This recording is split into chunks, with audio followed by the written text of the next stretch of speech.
Wembley, Wembleyy, we're the famous Sunderland, now we're going to Wembleyy. Well, what a lovely day I'm having at work so far. But I tell you what, it was tight last night, wasn't it? Crikey. But limbs everywhere in that away end. Just so chuffed to bits for the Red and White Army. The fans and Alex Neil, the players, they were put through the ringer last night. Like, I mean, oh dear me, but it's, I just don't know what to say. I'm still speechless. What happened? I mean, if you ask me, I thought Sunderland were a little too defensive. You know, if you're going to defend, you can't really defend for 90 minutes against good sides. You know, they will catch you. And they did. And when Sheffield Wednesday got that goal, well, my heart sank, and I'm sure we all felt the same. And you just got that dread to think, oh my God, here we go again. You know, and you couldn't see where a goal was coming from, as far as we're concerned. But now I'm looking at it, I would say Sheffield Wednesday's downfall was scoring, because the next few minutes it was all Sheffield Wednesday. They were piling forward. They were going for the winner. You could see it, but that was leaving them vulnerable at the back. And for the first time at the match, there was gaps at the back, and we pounced on them. And it's, I don't know if you've seen the goal, right? But you just watch how far Patrick Roberts sprints. Have you got Clark on the left? Patrick Roberts, he covers some ground to get into that box and times his run perfectly and slots it home. Well, it was, time slowed down when the goal went in. It was like, God, has that just really happened? You gone from one emotion to the other.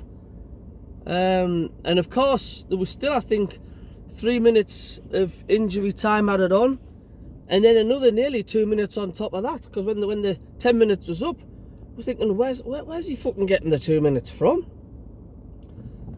But what a bunch of war horses last night, like. I mean, especially Barry Wright. I mean, when he was getting interviewed and he had his blood on his shirt and his cut eye and that, and putting the bodies on the line, and looked fantastic. It was just great. It wasn't pretty, but who gives a shite? We're off to Wembley.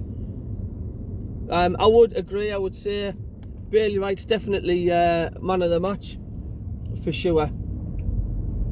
Stewart was quiet, but hey, we've done the job. Like I say, it was nerve-wracking. I was a bit croaky this morning, like, bloody hell was I. Wouldn't like to took my blood pressure. But I keep watching the goal over and over again and seeing that roar, hearing that roar from the Sunderland fans, and they just went daft. I mean, can the lads do it at Wembley? I mean, I won't be doing a preview of that. It's too early as yet. I'm going to let the dust settle on here. I'm still in a euphoric feeling now with that. But yeah, it was a strange game last night. There wasn't any flow to it. I mean, don't get me wrong, Sheffield Wednesday weren't pretty, and neither were us. It was very, very similar to Portsmouth against Sunderland when we drew 0-0 down there, because we took the lead 1-0 at Sunderland.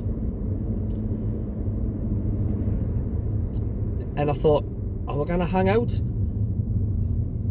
But we didn't. They did get that equaliser. We just sort of fell asleep a little bit at the back, left the gap open. But to show character, to come back on their turf, you know, that's promotion material, that'll take some doing that, like, mentally. And they did it. Apart from that, we really didn't pepper their goal much, create any clear-cut chances. I would think out of both the teams, I'd say Sheffield Wednesday just edged it on the chances they had, but there was nothing really much to report. A lot of the play was just Sunderland holding off Sheffield Wednesday. I mean, we were solid at the back. We were, even though we let the goal in. You know, there was no way through for them. You know, and I was quietly confident, but as the time ticked on, especially into the second half, you just had this feeling like, can it be just doing this for too long? You might get stung, and we did. But there was nothing really much to report. There wasn't many clear-cut chances. Shots on goal was virtually non-existent. But I'm going to be watching the final on the bus to Salou because I'm going on holiday. So I'm going to be watching the final in the bus somewhere on the M1 or wherever it is. I'm getting the bus at Newcastle at about 5:30 in the morning, and now my luck will hit the Channel Tunnel just as the match is on, and you're going to get no signal. So that 20 minutes gone through the tunnel, if that does happen, it's going to feel like a fucking lifetime. Oh dear me, the joys of being a Sunderland fan, eh? But you can assure yourself, what you were feeling last night, what you're feeling now, every Sunderland fan in the globe will be feeling exactly the same. You can relate to exactly the same.